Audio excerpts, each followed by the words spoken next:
Hello' বন্ধু, current আছামলৈ স্বাগতম। এয়া চাওক, সাঁচি গছৰ পাত ছাগলীয়ে কেনেকৈ খাই আছে।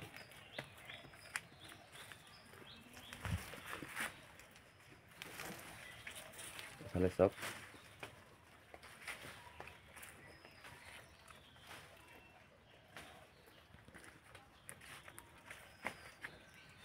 এনেকৈ খাব।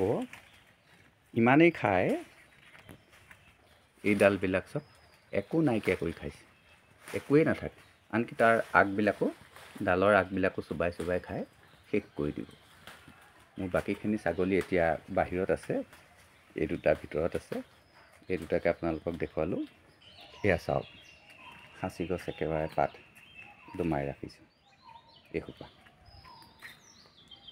কালিলৈ দিনটোৰ কাৰণে হৈ যাব। কিন্তু অকলে এই সাঁচি পাত খোৱালেই যে ছাগলী ডাঙৰ হ'ব এনেকুৱা নহয়। ইহঁতৰ কিছুমান দানাও দিব লাগিব। এয়া চাওক, মই অলপ দানা সিজাই থৈছোঁ। এতিয়া সিহঁতি পথাৰৰ পৰা অহাৰ লগে লগে এই দানাখিনি খাবলৈ আৰম্ভ কৰিব। হেল্ল' বন্ধু, চাণক্যই কৈছিলে যে এটা পথেদি ধন অহাৰ কথা যি চিন্তা কৰি থাকে তেওঁ বুদ্ধিয়ক নহয়।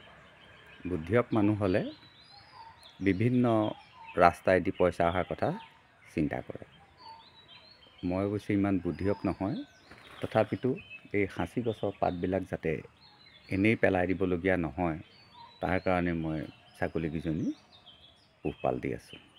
আৰু এতিয়ালৈকে মই লাভৱান হৈছোঁ, কাৰণ এই সাঁচি গছৰ পাতেৰেই মোৰ চলি যায়।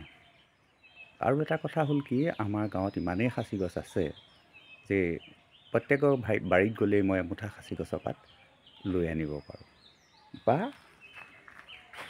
বেপাৰীজনে বাটেদি সাঁচি কাঠ লৈ যোৱা দেখিলেই মই অপজিট ছাইডত গ'লেই কাৰ ঘৰত সাঁচি গছ কাটিছে, এই গোটেই পাতখিনি, সমুদায় পাতখিনি মই লৈ আহিব পাৰোঁ।